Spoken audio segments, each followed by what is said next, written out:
오늘은 히데겔 강가의 묵시라는 제목으로 말씀을 전하고자 합니다. 구약의 선지서들을 보면 믿음의 사람들이 강가에서 많이 기도를 했습니다. 다니엘은 히데겔, 티그리스 강을 말합니다. 히데겔 강은 티그리스 강인데 운명의 발산이죠. 티그리스 강, 유프라디스 강.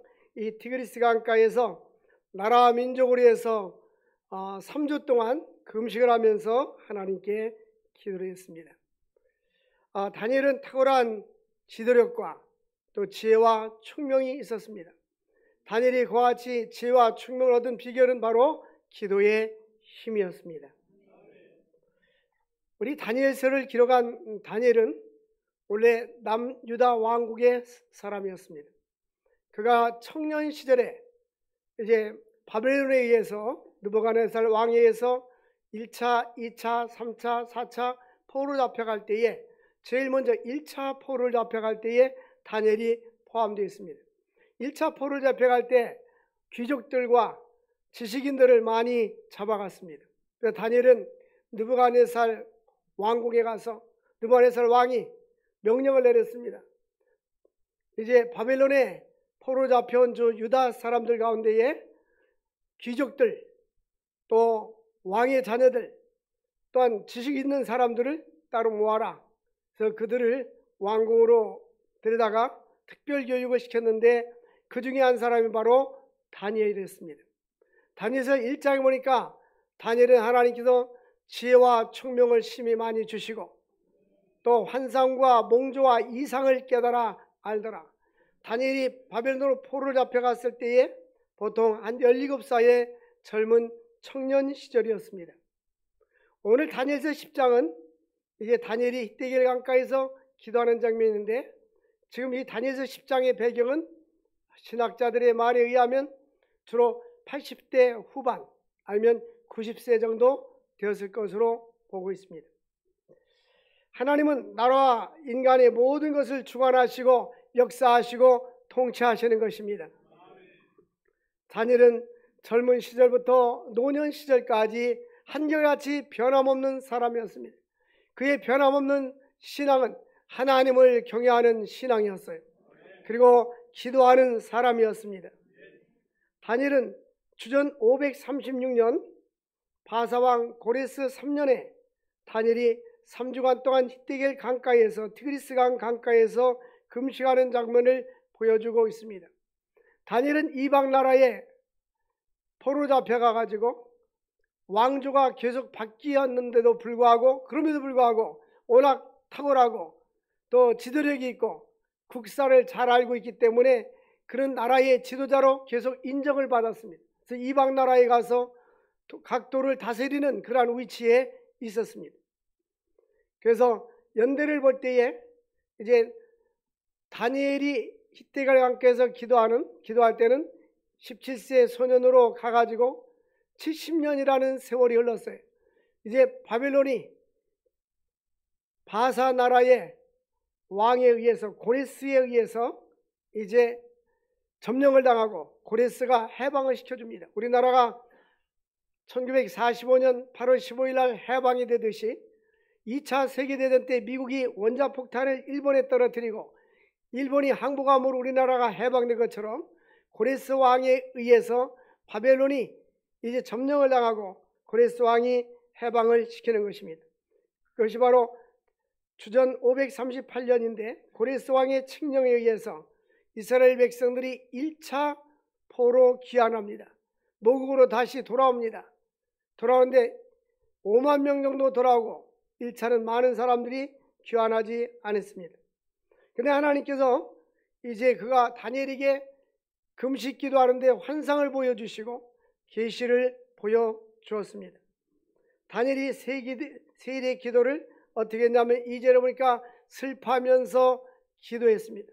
나라와 민족의 미래를 바라보면서 슬퍼하고 기도했어요. 그리고 세일에까지 차기까지, 그래서 다니엘 기도는 3주를 이야기합니다. 세일에 차기까지 고기도 먹지 아니하고 맛있는 음식도 먹지 아니하고 그런 금식을 하였더라 하는 것입니다. 우리는 때로는 위기를 맞이할 때에 하나님께 기도하지만 금식 기도하면서 간절히 기도해야 하는 것입니다. 사람들은, 믿음 없는 사람들은 기도가 뭐가 그렇게 중요해, 또 금식 기도가 뭐가 중요해, 이렇게 생각할 수도 있습니다. 그러나 우리 하나님은 전능하신 하나님이십니다. 우주 만물을 통치하신 하나님이기 때문에 그 하나님께 금식하며 기도할 때 응답해 주시고 역사해 주시는 것입니다. 그래서 이제 그들이, 유다 백성들이 1차 포로 때에, 포로가 이제 해방될 때에 많은 수가 돌아오지 않았어요. 모국으로 유다 나라로 돌아와야 되는데 70년이라는 세월이 흐르면서 많은 사람들이, 바벨론 포로 1세대 사람들이 대부분 이방 나라에서 죽었습니다. 다니엘은 워낙 장수했기 때문에 그때까지 살아있던 것입니다. 한 살 먹은 사람이 70년 동안 거기 있으면 71살 아닙니까? 그런데 다니엘은 그곳에 살아있었고 수십 년 동안 사람들이 생활 기반을 닦아놨기 때문에 이방 나라였지만 다시 모국으로 돌아가기가 쉽지 않았어요. 왜냐하면 집도 있을 것이고 토지도 있을 것이고 농경시대에 농사를 져야 되는데 다시 돌아가기가 쉽지 않았을 것입니다. 제가 전에 미국에, 요즘은 가지 않았지만 옛날에는 40대 때 미국에 가서 집회도 하고 봉회도 했는데, 한인들이 한국으로 다시 돌아오고 싶어도 다시 한국에 가면 집도 장만해야 되고 직장도 마련해야 되기 때문에 쉽지 않다는 거예요. 아마도 이들이 다시 하나님께서 해방시켜 주셨지만 고국으로 돌아가기가 쉽지 않았던 이유는 이와 같이 새로운 정착하는 문제가 있었기 때문일 것입니다. 또 하나는 하나님을 의지하는, 여호와를 의지하는 신앙이 약화되었어요.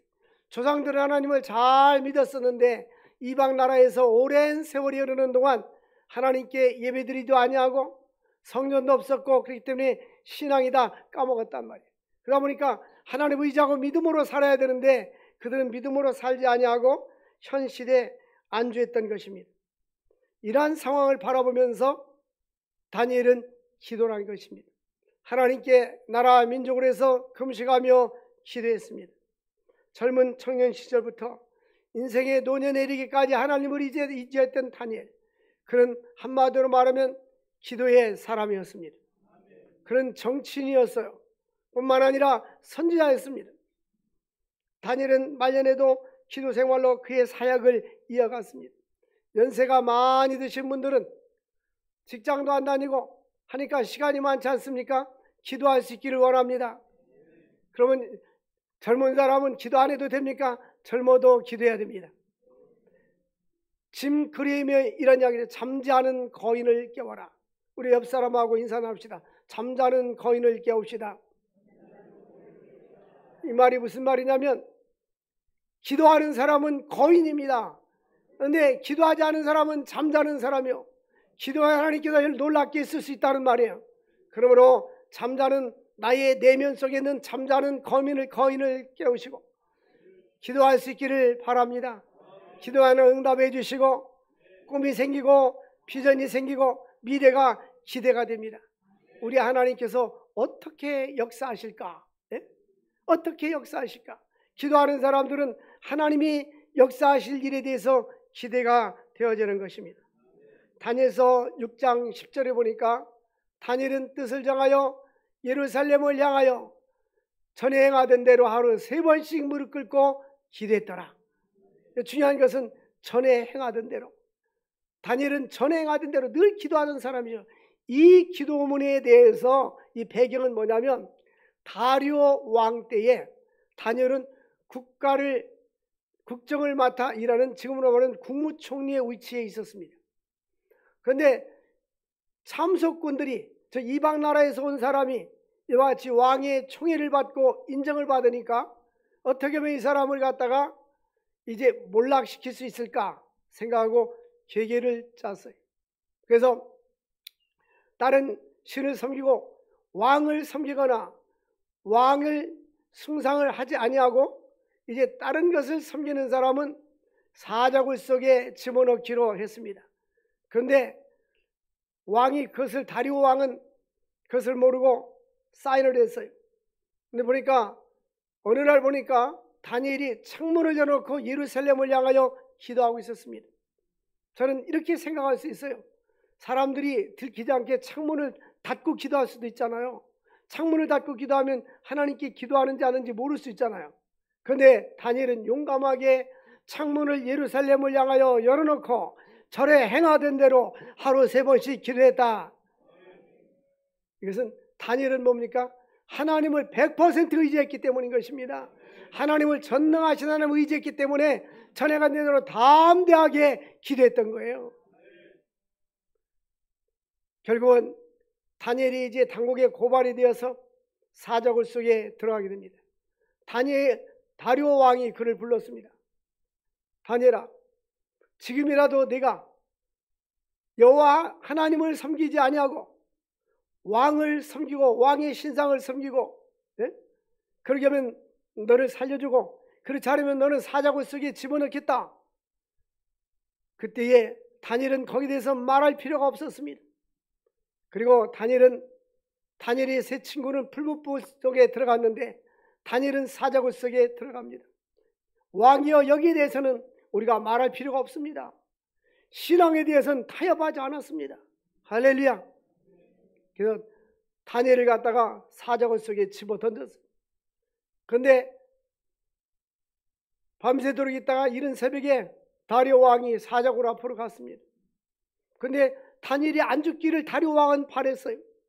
사시는 하나님의 종 다니엘아, 네가 살아있느냐? 그러니까 사자굴 속에서 다니엘이 말합니다. 왕이여, 만세수를 하여 하옵소서. 너가 살아있느냐? 살아계신 하나님이 너를 살려줬구나. 그때에 다니엘이 이렇게 말합니다. 하나님께서 그 천사를 보내서 사자의 입을 막으셨습니다. 이 다리오 왕의 고백은 뭡니까? 하나님은 살아계시다. 살아계신 하나님이 너를 지켜주셨다. 그리고 너를 참수했던 그 사람들을 다 잡아서 사자굴 속에 집어넣어라. 온 가족 다 집어넣어라. 그래서 가족 식구들까지 다 사자굴 속에 집어넣으니까 그들이 땅에 떨어지기 전에 사자들이 받아가지고 뼈까지 다 삼켜버렸다는 것입니다. 여러분, 다니엘의 신앙 본받을 만하지 않습니까? 그는 사람의 눈치를 보지 아니하고 타협하지 아니하고 전능하신 하나님을 절대적으로 믿었습니다. 우리는 이 땅에 살아가면서도 하나님을 믿고 의지할 수 있기를 바랍니다. 하나님은 죽은 하나님이 아니고 살아계신 하나님이신 것입니다. 우리에게 믿음을 달라고 기도해야 됩니다. 이미 하나님 나라에 가셨는데 한동대학교 초대 총장인 김영길 박사님이 미국에서 자기 아내 권사를 따라서 교회를 다녔습니다.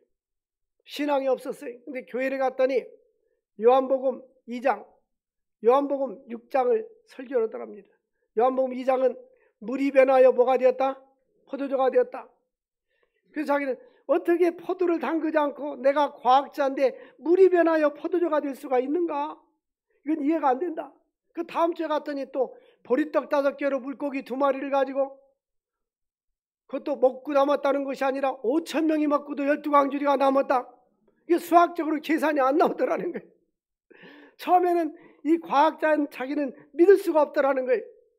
그럼에도 불구하고 계속 신앙생활하고 교회를 다녔는데 어느 날 성령께서 찾아오시고 믿음을 주시더라는 거예요.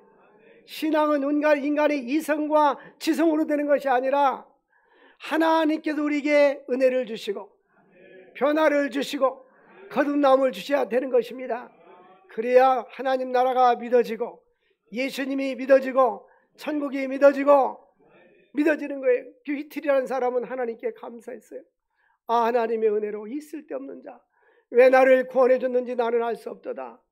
아, 하나님의 은혜로 하나님께서 왜 나에게 믿음을 주셨는지, 하나님께서 왜 나를 구원해 줬는지, 내가 잘난 것도 아니고 똑똑한 것도 아닌데 하나님이 지구상에 80억이 넘는 인구 중에 나를 구원해 주신 은혜를 감사하다.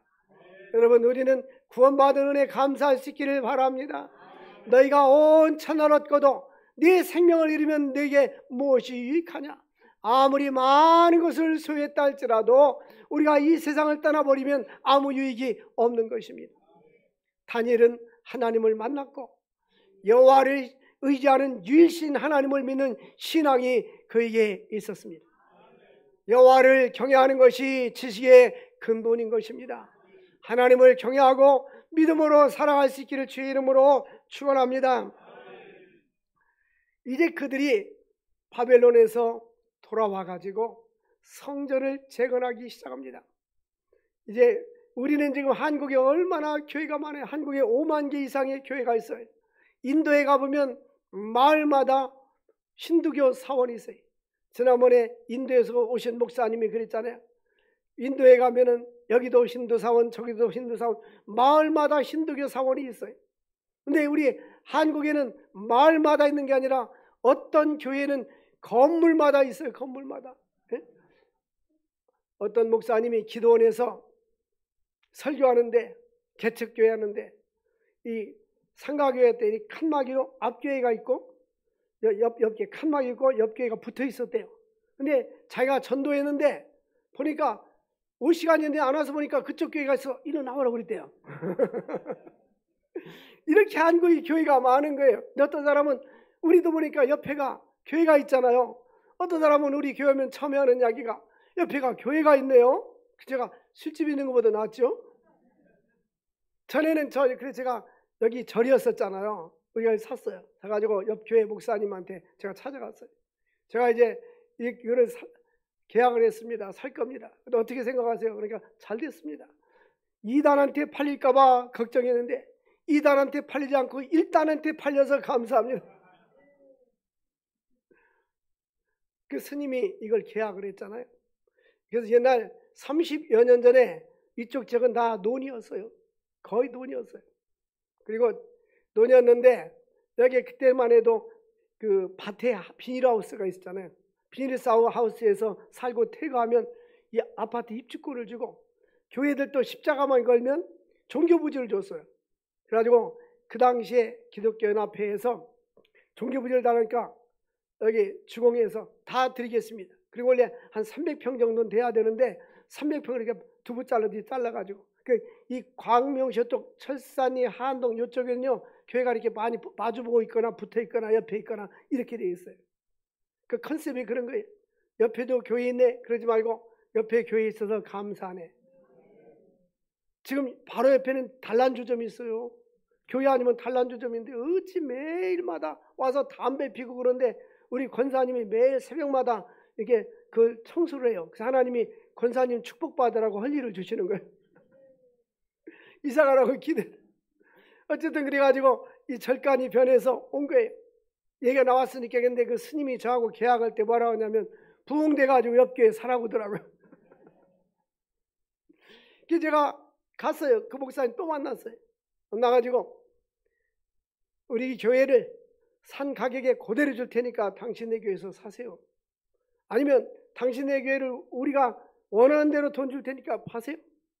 그것도 아니면 저쪽에 3기 신도시에 들어갈 땅과 교회가 있는데 그건 더 좋습니다. 젊으니까 그거 조건 없이 바꿀 테니까 바꿉시다. 그랬더니 그리고 아무 말이 없더라. 아무 말이 없었어요. 우리가 있는 것입니다. 하나님이 여기까지 우리를 인도해 주셨습니다. 에베네사를 우리는 감사하잖아요. 여기서 목탁 소리를 들리는 곳에 하나님께서 찬송 소리가 들리게 해주셨습니다. 근데 바벨론으로 포로 잡혀가니까 예배 드릴 곳이 없어요. 교회가 없었습니다. 그러니까 70년 동안 그들이 그저 구전으로 가정에서 예배를 드리면서 그냥 신앙을 유지해 왔는데 이들의 마음속에는 고국으로 돌아가면 성전을 건축해야지 이런 생각이 들었어요. 그래서 1차 포로가 해방된 후에 스룹바벨 성전, 그 당시 총독이 스룹바벨이었어요. 스룹바벨 총독 때에 성전을 짓기 시작했습니다. 짓다가 마음이 식어지니까 이제 방치해두고 앉았어요. 10년 이상 짓지 않고 있었습니다. 그래서 하나님이 학계 선자를 보내서 학계 1장에 보니까 하나님의 성전은 다 허물어가는데 너희는 좋은 집에 거하는 것이 마땅하냐. 너희 행한 것을 봐라. 너희가 많은 것을 가져갔을지라도 적고 또 너희들이 전대에 넣어둔 터진 전대에 넣은 것처럼 다 새나가느니라. 이는 내가 불어버렸기 때문이다라고 말합니다. 그러나 너희들이 하나님 말씀에 순종하고 성전을 건축하면 오늘부터 내가 너희에게 복을 주리라. 그들이 다시 힘을 내가지고 주춧돌을 놓고 으쌰으쌰 하니까 하나님께서 오늘부터 내가 너희에게 복을 주리라. 다니엘은 이 시대에 살았어요. 여러분 주의 전에 나와서 마음껏 찬송하고 예배드릴 수 있는 것 감사할 수 있기를 원합니다. 탈북자들이 가끔 간증하지 않습니까? 저 북한에는 성경책만 가지고 있어도 처형당합니다. 어느 분이 북한을 갔다 왔는데, 전에 갔다 왔는데 제가 목사라는 걸 알고 종종 걸음으로 막 지나가면서 기회되고 그러더랍니다. 예수. 자기가 예수 믿는다고 그게 이야기해 주는 거예요. 북한에도 마음껏 예수는 못 믿어도 이제 조상 때부터 예수를 믿어온 사람들이 몰래 신앙생활하고 있어요. 오늘 우리가 예수 믿을 수 있는 자유, 이러한 신앙, 이러한 하나님을 섬길 수 있는 믿음을 주신 거 감사할 수 있기를 원합니다. 두 번째로, 기도의 사람 다니엘은 환상을 통해서 인자를 보는 체험을 했습니다. 여기 인자는 바로 예수 그리스도입니다. 여기 보니까 히데겔 강가에서 그가 기도하고 있었는데, 그때 5절 보니까 그때 내가 눈을 들어 바라본 적 한 사람이 세마포옷을 입었더라. 여기 한 사람은 예수님이 육신의 몸을 입고 오시기 전에 이것을 신의 현현이다라고 말합니다. 이제 예수께서 때로는 천사의 모습으로, 때로는 사람의 모습으로 구약시대 때 보여줬어요. 구약 성경은 여호와의 사자라는 표현을 씁니다.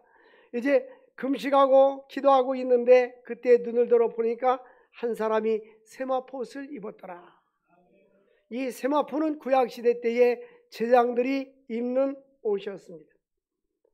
그런데 구약시대 때 보면 가끔 예수님이 육신의 몸을 입고 이 땅에 오시기 전에 신성으로 계셨을 때에 하나님의 사자로 특별한 경우에 사람에게 나타났습니다.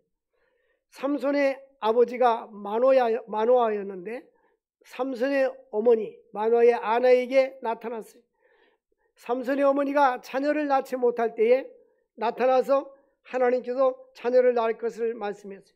사사기 13장 3절에 보니까 여호와의 사자가 그 여인에게 나타나서 그 이르되 보라, 네가 본래 임신하지 못했으나 출산하지 못했지만은 이제 임신하여 아들을 낳게 되리라. 여호와의 사자란 말은 바로 하나님의 신의 대어판입니다. 구약시대 때에 가끔 하나님이신 성자 예수께서 사람에게 나타나셨어요. 들에서 이 모습을 보고 자기 남편에게 삼손의 어머니가 얘기했어요. 삼손이 낳기 전에 얘기입니다. 그러니까 나에게도 보여지게 해달라고 하나님께 간구하니까 나타나서 똑같이 말합니다. 삼손의 아버지에게도 나타났습니다. 사사기 13장 6절에 보니까 같이 읽겠어요. 시작. 이에 그 여인이 가서 그 남편에게 말하여 이르되 하나님의 사람이 내게 오셨는데 그의 모습은 하나님의 사자의 모습. 이 두려움으로 어디서부터 왔는지를 내가 알지. 그도 자기 이름을 내게 이르지 아니하였더라. 이분이 바로 하나님의 사람이 바로 성자 예수 그리스도입니다. 그런데 그가 그 모습이 하나님의 사자의 용모 같더라. 다니엘이 금식하면서 예수 그리스도를 만났다 이 말씀인 것입니다. 하나님을 만났다 이 말이에요. 우리가 기도할 때 하나님을 만나는 역사가 일어나게 되는 것입니다. 이제 여호와의 사자가 이름을 물었어요. 사사기 13장 18절에 보니까 마노아가 여호와의 사자를 만나서 당신의 이름이 무엇입니까? 라고 하니까 내 이름은 뭐라고 대답했어요? 기묘자라. 기묘자는 누구의 이름입니까? 예수님. 이사야에서 보니까 예수님을 기묘자라, 전능자라. 그래서 예수 그리스도는 말구에 태어나기 전에 영원 전부터 신성으로 계셨습니다. 여러분 제자훈련 배웠죠? 예수 그리스도의 두 가지 성을 가지고 있는 하나는 신성, 하나는 뭐죠? 인성. 하나님이면서 사람이십니다. 사람의 몸을 입고 이 땅에 오신 이유는 십자가에서 죽으시고 제사함을 주기 위한 것입니다. 요한복음 1장에 보니까 우주 만물이 창조되기 전에 영원 전부터 예수 그리스도는 존재하고 계셨습니다. 이것이 예수님의 선제성인 것입니다. 요한복음 1장에 예수님이 빛으로 이 땅에 오셨더라. 그러나 사람들이 빛보다 어둠을 더 사랑함으로 예수님을 영접하지 않았더라. 오늘 이 시대의 사람들도 예수를 그리스도로 영접하지 않은 사람들이 많이 있습니다. 그러나 영접하는 자, 곧 그 이름 예수의 이름을 믿는 자들에게는 하나님의 자녀가 되는 권세를 주셨느니라. 예수를 믿지 않고 사는 사람들은 삶의 의미가 없는 겁니다. 무가천 것입니다.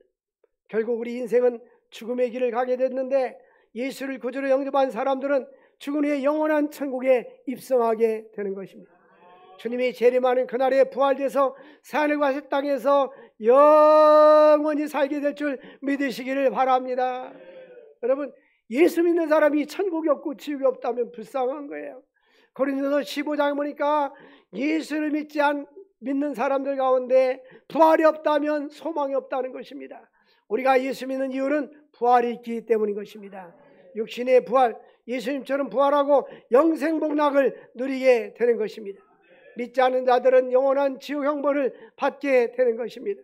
그럼 우리는 이 소망을 가지고 살아야 될 줄로 믿습니다. 만약에 천국이 없다면 불쌍하잖아요. 카운트다운, 이제 우리 인생의 평균 수명이 82살인데 82살을 계산하면 난 몇 년 남았네. 근데 보통 사람들은 82살까지 산다고 생각지 않습니다. 100세 시대, 100세 시대에서 그때까지 못 살 망정 100세 산다고 생각합니다. 우리 언제 갈지 몰라요. 예수를 믿음으로 영접할 수 있기를 바랍니다.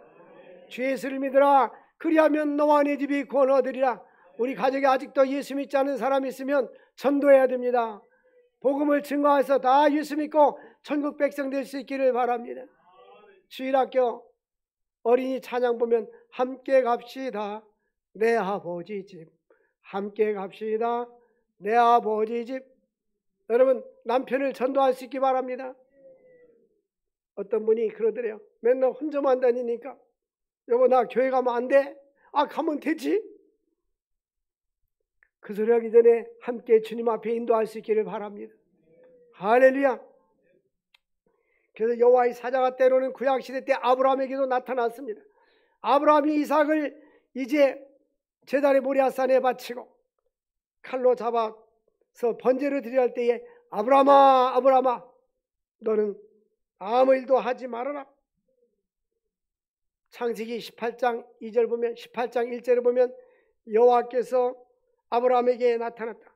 창세기 18장 1절 보니까 여호와께서 마므레 상수리 나무들이 있는 곳에서 아브라함에게 여호와께서 나타났다. 하나님이 나타났다고 1절에 말씀하고 2절에서는 창세기 18장 2절에 보니까 아브라함이 눈을 들어보니까 사람 몇 명이 있었어요? 셋이 있었어요. 근데 이제 그 나중에 가서 보면 아브라함의 집에는 세 사람이 방문했고 그 다음에 창세기 19장에 가서는 롯의 집에는 두 사람이 방문했어요. 그런데 이 셋은 천사인데 그 중에 하나가 바로 예수님의 현년 예수님입니다. 하나님이십니다. 그런데 창세기 19장에는 천사만 방문했어요. 롯의 집에. 그러니까 우리 눈에는 보이지 않지만 지금도 주님 우리를 찾아와 주시고 천사도 찾아와 주시고 역사해 주시는 거예요. 창세기 18장에 보면 아브라함은 이제 손님이 왔는데 온 집안 식구들이 열심히 양을 잡고 버터와 치즈를 만들어 가지고 식사 대접을 잘했어요. 그래서 히브리서 13장 보니까 손님 대접하기를 힘쓰라. 이로써 부지 중에 천사를 대접한 자도 있었느니라. 그런데 롯은 무교병, 누룩넣지 않은 전병을 구워가지고 부침개를 붙여가지고 대접했어요. 아브라함의 대접과 롯의 대접은 수준 차이가 있었어요. 영성이 자라고 신앙이 자라는 사람들은 섬김이 있는 것입니다. 섬기는 은혜가 있기를 바랍니다. 그래서 때로는 하나님은 여러 가지 모습으로 우리를 찾아와 주시고 역사해 주시는 것입니다.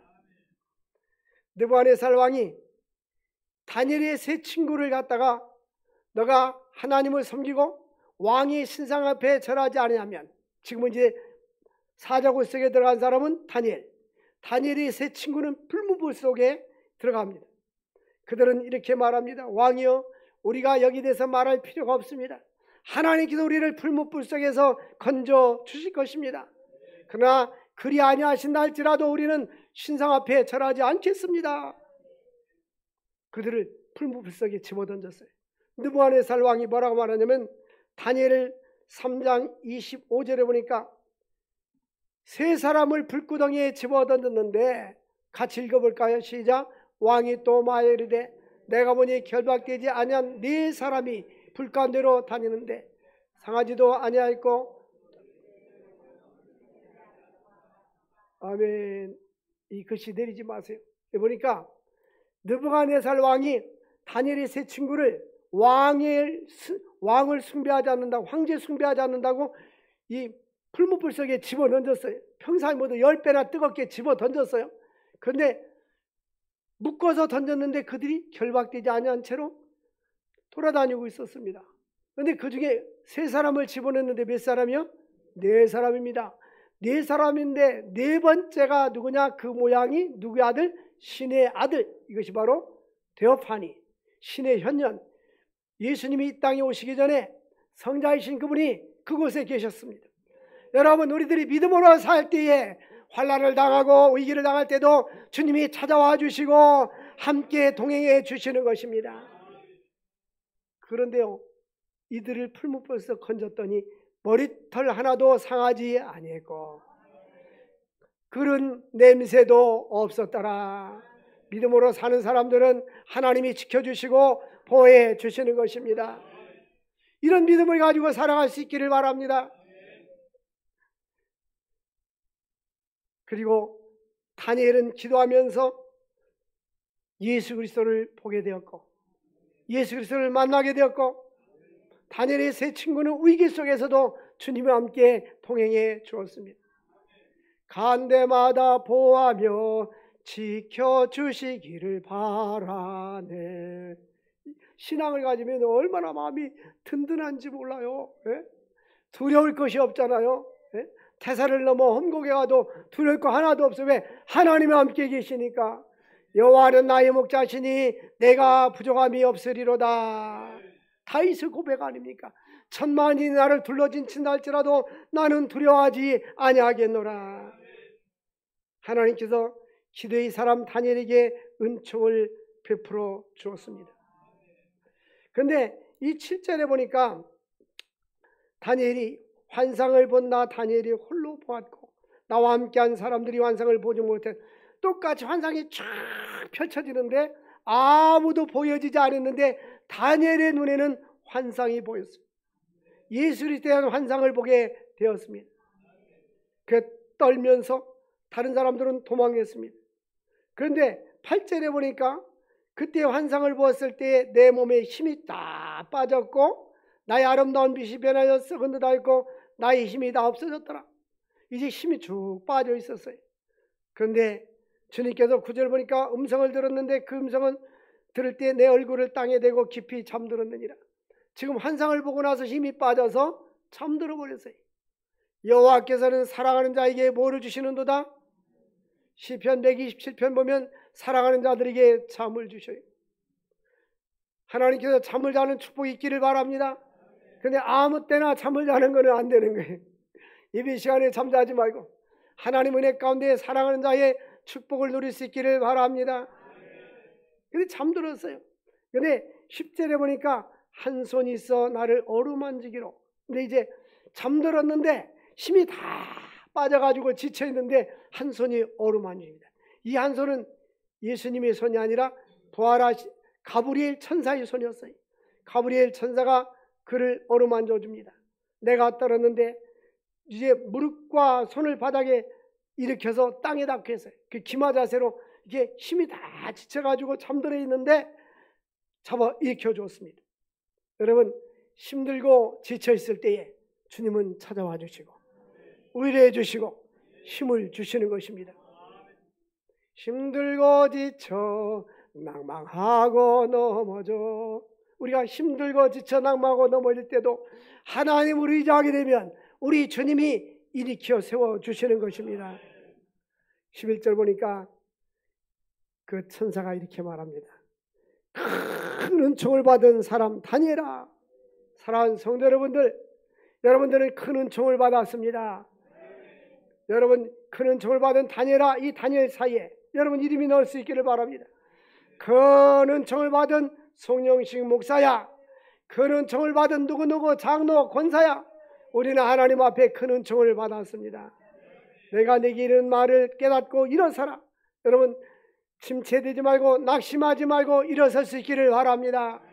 여러분, 영적으로 침체되지 말고 심리적으로 침체되지 말고 경제적인 위기, 질병, 인생의 모든 문제가 있다 할지라도 하나님이 주시는 힘으로 일어설 수 있기를 바랍니다. 그래서 내가 네게 보내심을 받았느니라. 가브리엘 천사가 하나님이 보내서 너에게 왔다라고 말씀합니다. 이 말을 듣고 내가 떨며 섰는데 12절 보니까 그가 또 내게 이르기를 다니라 두려워하지 말라. 네가 깨달으라 하여 네 하나님 앞에 스스로 겸비하게 하기로 결심하던 첫날부터 내 말이 응답을 받았으므로 내가 네 말로 말미암아 왔느니라. 이 말이 무슨 말이냐면 다니엘이 세일에 이제 21일 동안 금식을 시작하는데 겸비하여 금식 기도를 시작할 첫날부터 하나님께서 천사를 보내서 응답을 주기 위해서 오셨다는 말씀인 것입니다. 어떤 사람은 기도가 끝나고 나서 응답받는 사람이 있는 반면에 어떤 사람은 기도를 시작하면서부터 응답받는 사람이 있어요. 기도로 승리할 수 있기를 원합니다. 제가 그래서 이 중보기도 요청서를 저기다 놨어요. 기도 제목을 특히 몸이 연약한 분들 또 개인의 문제 있는 사람들 이렇게 써놓으면 저녁 시대 때에 저녁 우리가 합심으로 기도해 주려고 합니다. 중보기도서를 써놓고 하나님 앞에 간절히 기도할 수 있기를 원합니다. 저 출입구에 보면은 그게 우리는 단일은 3주 동안 아침, 점심, 저녁 세 끼니를 먹지 않으고 21일 동안 금식을 했어요. 그런데 우리는 그렇게 하는 것이 아니라 하루에 한 끼씩, 그것도 하고 싶은 사람만, 하고 싶지 않은 사람은 어차피 안 하니까 하고 싶은 사람만 한 끼라도 금식하면서 우리도 히티겔 강가에서 기도합시다.